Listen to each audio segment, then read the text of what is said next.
ko jibia obi ko se me ko Israel e ko fa water Yesu nankasa ba ne Jordan musuo nankasa obiare mbra me de bia me to challenge se sofo bi o ha bia beti mama quotation ba akopɛ e che se Yesu mo no ba wi ase no okoye ton koko ba ako ana ton sticker ba ako mo obi ana wodi che obi mpa omeba oba ne asofo de medi for 21 years me ja ti sofo bia onu de bia nkuto do Yesu ama adani ni din me ja nkuto no pacho ya azan so for be a one you shoot, yes, above no way you 20 years, no, but I say, so for be you anointed oil one now, sorry, them be ano, and your Bible, the every one can I for now. May say I don't want to be the bitching, to be the bitch, young mamma, oh, be the bitching goes.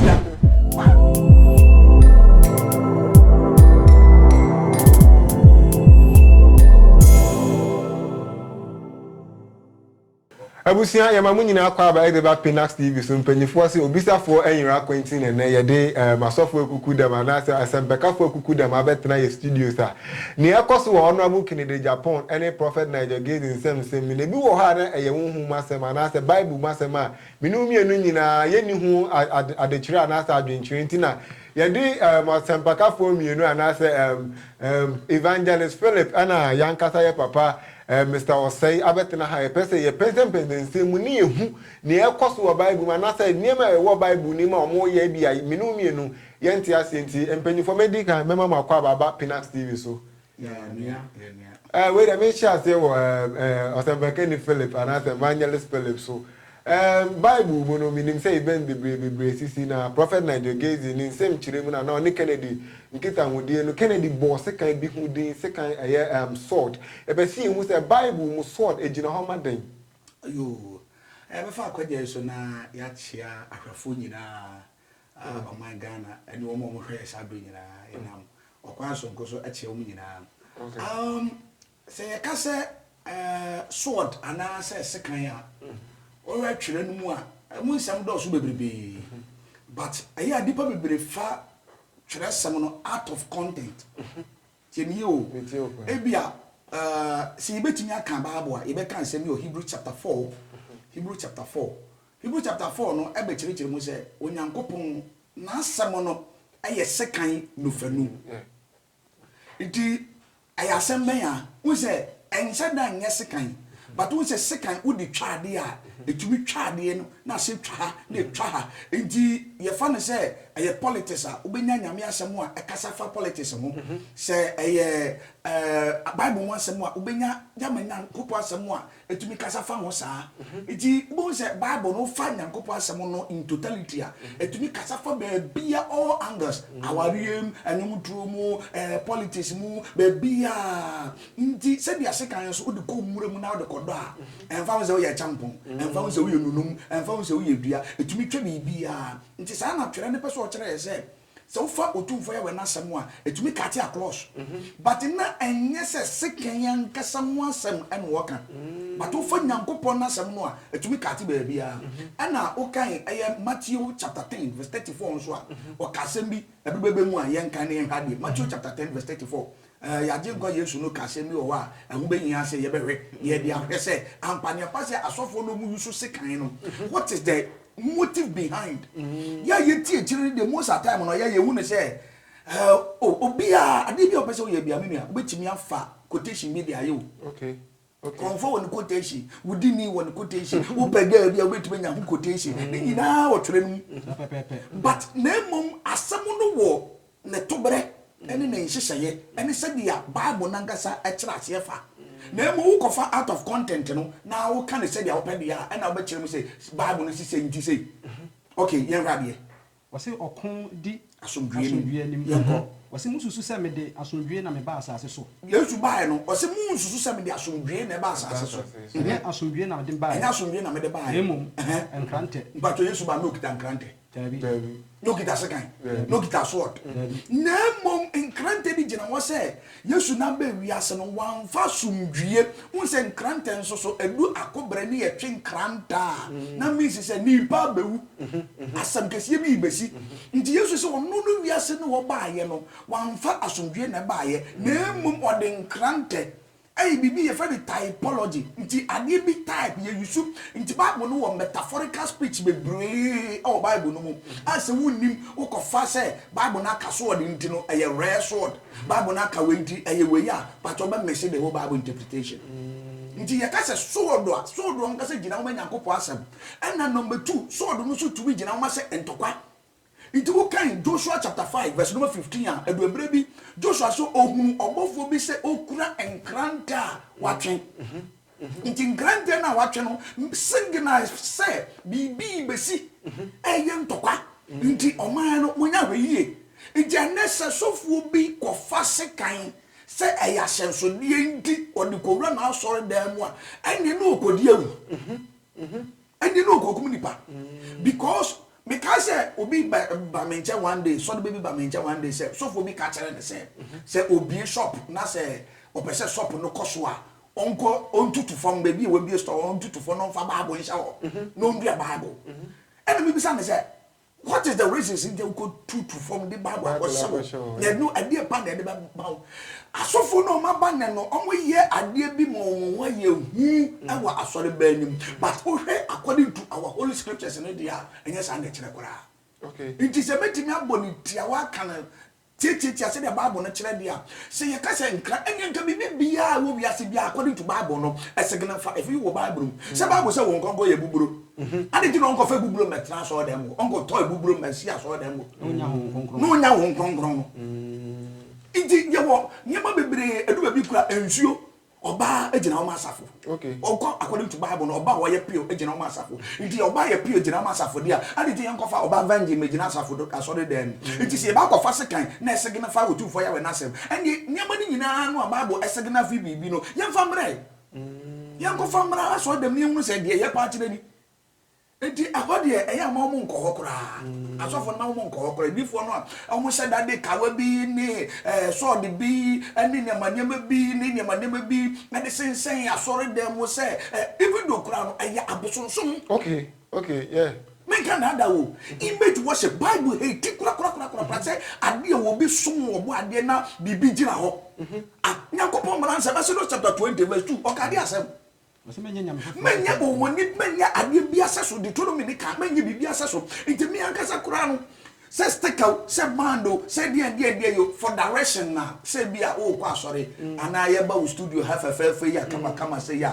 de jasi you know e bia direction ne ba no ye so direction ha say any dey mini problem pass wo de stika be ma for se na be bo ma ya to na ade ya ta na ade ya de to wo de and the Bible mfo aso de ata ne table iti ade bia wo be wonyamesumu bia ra wo be yi osumu na free hohum de aba honam mu no because John chapter 4 verse 23 said everywhere you so Nyankopon hohum ne de nukuram hohum ne nukuram say hohum ne nukuram ade nti na wo kofa wona mfa mu ade de aba wura nyamesumu ade nti na wo kofa ba wura nyamesumu but we so be say Yesu Kristo ka so mo ton mo ntoma na mo ja pa dem fantastic kan mpacho wo ti ase look no 23 wanka o say mo nton dia mo fantom krante because abre no ubedidi na nam krante so nti sabre na nasomafo no yeso me say be free wo nchen no omni di ombedi na Yesu ka kire wo say you will be living on your own nti mo nya aduma na sofo banyina ya kwadwofo ti aso da mo nya aduma mpaduma na nipa wo ni ye di ye mpanu kurenti ye didi wo nipa wo saa and obi to gogo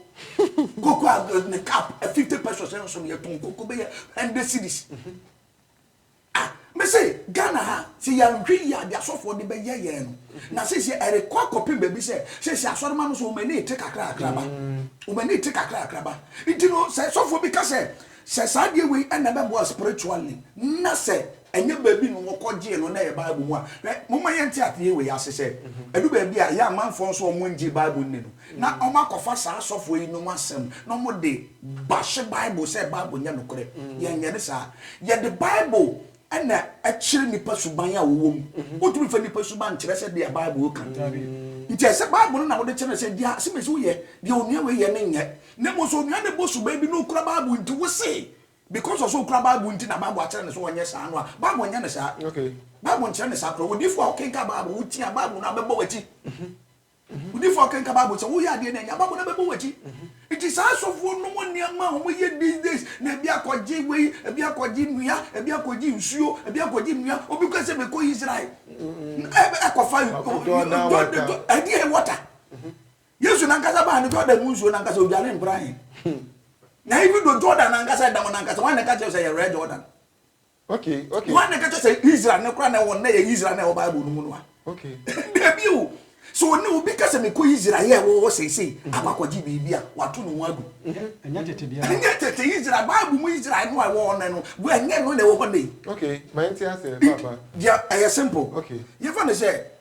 Yesu ba asase so me kan Yesu se de be tiefo ne ahwefo ebeti yase but me de ye fa ne Yeshua Messiah ana Yeshua Hamashiach nti Yeshua Messiah ne ba wi ase no wotena baabi but because of say nipa mfa ne ne ye ene na namotuo enda ne amosunsumu nti nyama ne bebre no mkata so woni me say Moses wi ye ne ehu baabi a yesie ne da si ye hu baabi a yesie no a me ka se sofo bi pie wanyinam baabi a yesie no ye tu anya ma wada ne amna ne ni papa miracle so anya for baabi a yes enti ye for say na me ba sofo na opie was say sofo na opie ye no a owu ye na yesie no baabi a even though yesie no ho mpa ye nim no baabi a yesie ye kosie no amanfo tu anya ma ho abamna wo de dan si mo be yi enti because ni pa free sane na baboa no enti even say Moses of all people Yehu baabi yesie Moses ya ade na ye be ye wo wo de ye fa no say counterfeit areas e wo Israel na nyina no hwe Ghana foot troop anye troop ko say ye ko hwe bibi now so ade bi nyankopɔ de ma ye bia se de bi nipa be nya odie bia eben ye nkyene Israel okay enhyira e wo Ghana ha no menye sure say wo de compare Israel korampa e betima ye be kase ye chi Israel fo yes so when the Bible one abaka say before ye nkurasefo ana before nyankopɔ adome ye okay bibi de wa ha no so sene de wo kura nti de asofo ne ye no a makɔ Israel makɔfa Jordan munsuo makɔfa Kube munsuo me wanka munsuo me wo we munsuo gure munsuo me wo de munsuo me wo de munsuo de guto ne nyaado ne kokko ne nyamanyama ne de Bible chiri kokokokokoko Bible image worship and physical worship ni na Bible etwetwe mu ni na tinto na just obeti mesi ni dwam say omo iton ni ma san ni ma ni inferior de but Bible obi ma me one verse me be bia me to challenge so sofo bi o hwe bia beti ma quotation ba ko pe e che se Yesu mo no be wi ase no okoye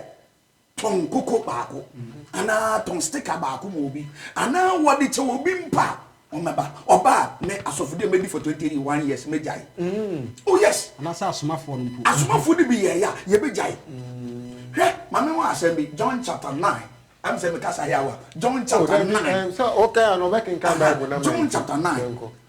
9 no ya je kwa Yeshua Messiah akote onifreni bi yare na onifreni no okote ne yare no odi ntesuo to fom ana ode aniano effort we no and all the fun and no san ni yare okay but the power na what they heal no aya anwenu mu na ewo anantesuo no mu na ewo ayasem bisama mu de bisa yinyina ma wo hwe mi bisa yinyina se ntesuo ani anwenu wo de to fom e de ti friend na ewo ntesuo no mu anaso ewo anwenu mu so o ka se ewo anwenu mu a ene wo so kote anwenu na fatu obi ani se be sai Kosa anwea bia ya anwea so ka se ye ntesuo no mu so se wo so ntesuo wonum te to fom na fata obi ani se be sa enti anya anwea no ene nye ntesuo no aye power no a eti woni panemu no ene de healing no e bakro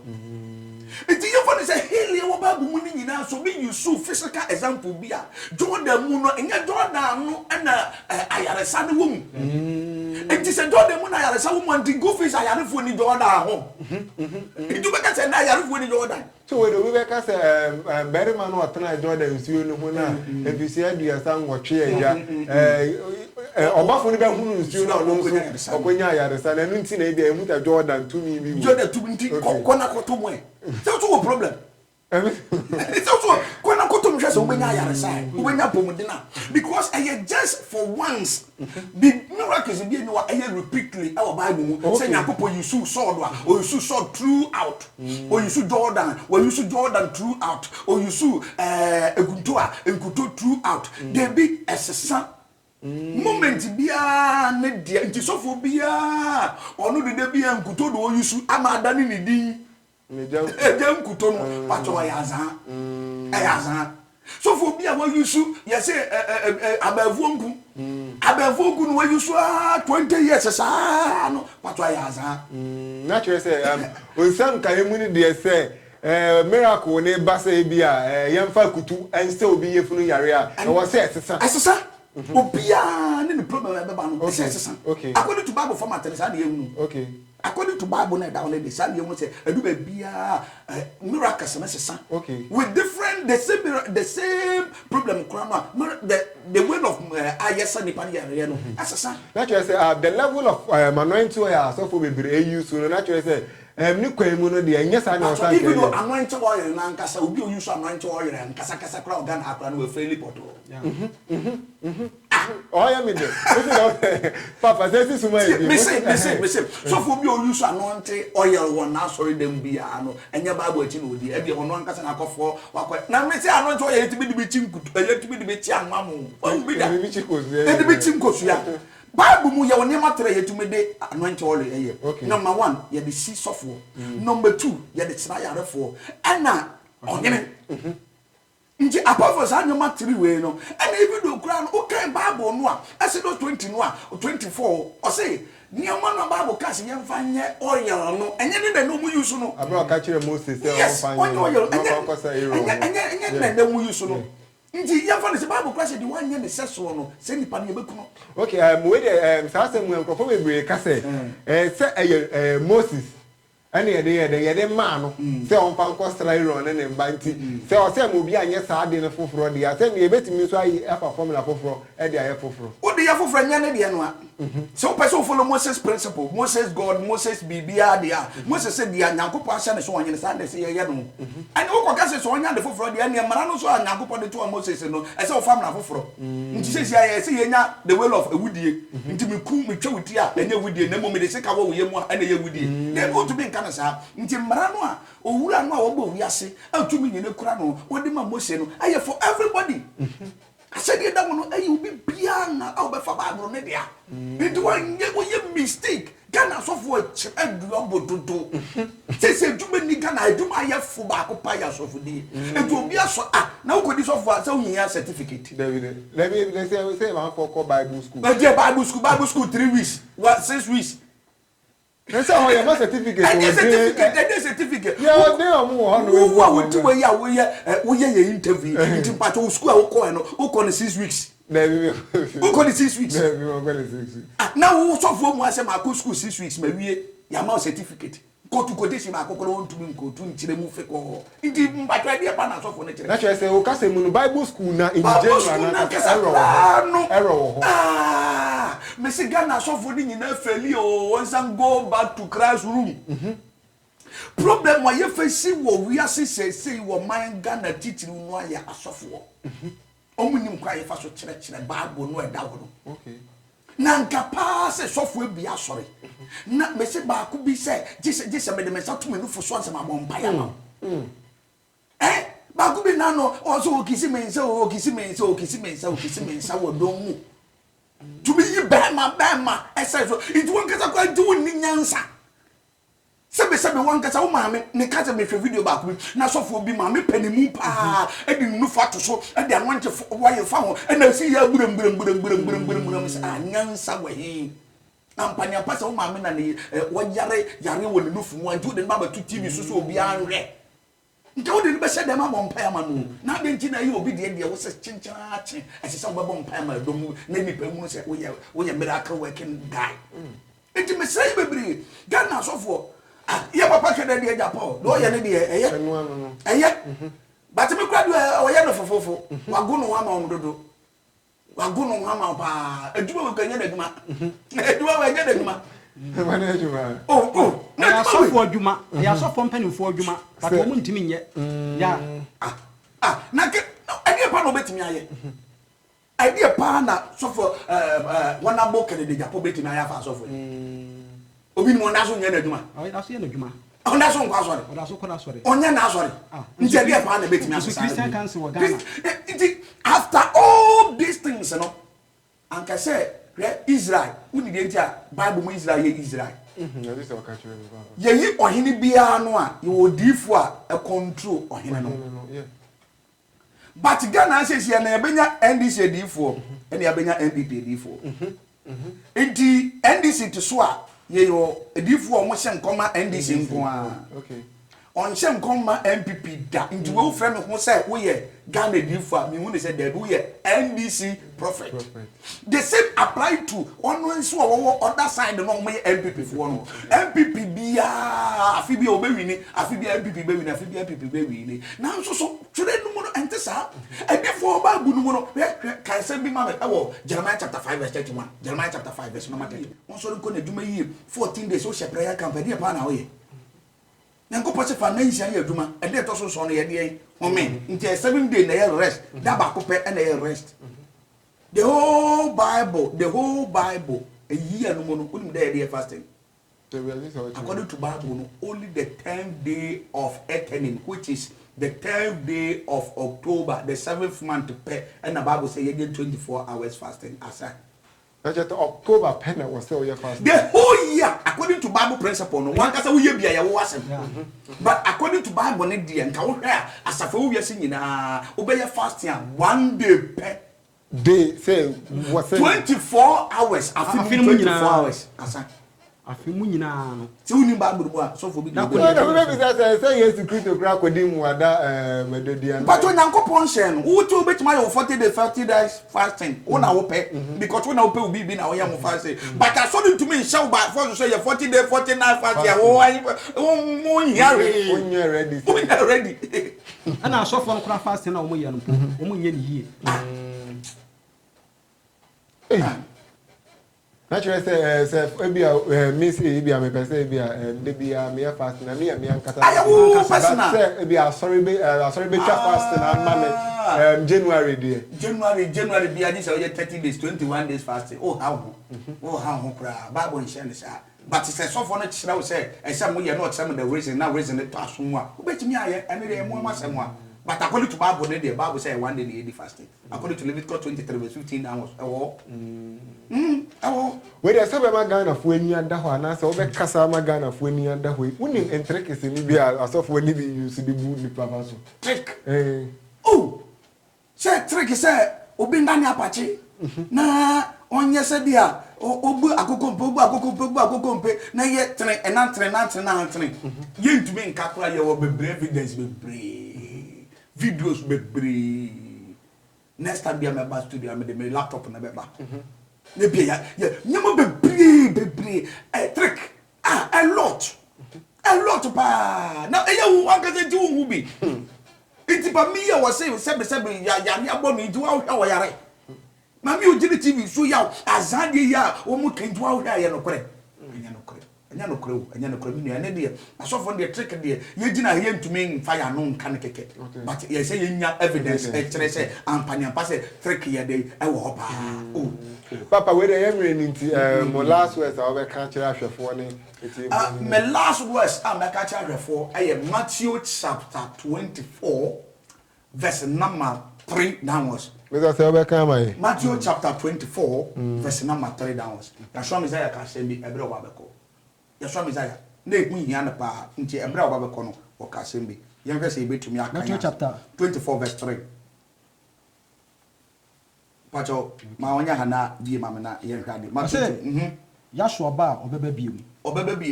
Yenko. Wose na wote anwo bepo no so no. O say ebra Yesu tim wo pepo so no ne na somafo. In the last days we be fi asase so akono. Okade asem. Wose na somafo ne ba ne nchen wo. Na somafo ba ne nchen. Afa ba bi be ka say. Ka kire wo. Ka kire yen.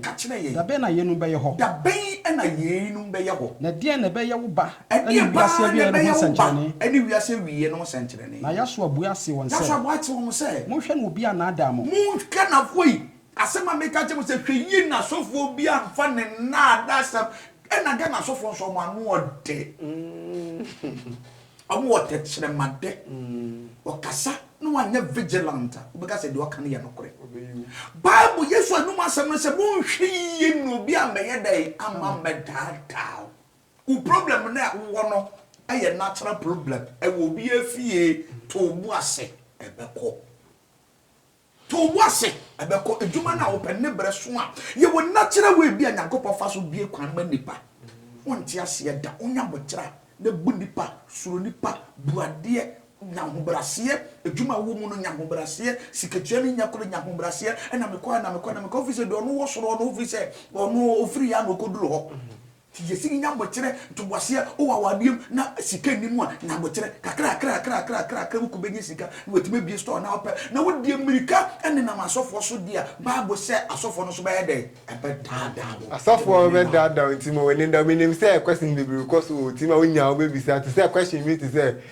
o sɛ yɛ wo bi sɛ ano de na to onware obi wɔ ha obɛhye obi ase obi wɔ ha so yare fo bi wɔ so yɛ onim anka onya webisa ba da foforo no ye be ko sanse nim details pa na ye bisa osofo anaso se mpaka ni se adenti na ma ne basa Nyankopon wa hyeda eno ye sa na yeda munyina mate se mo hwe Penas TV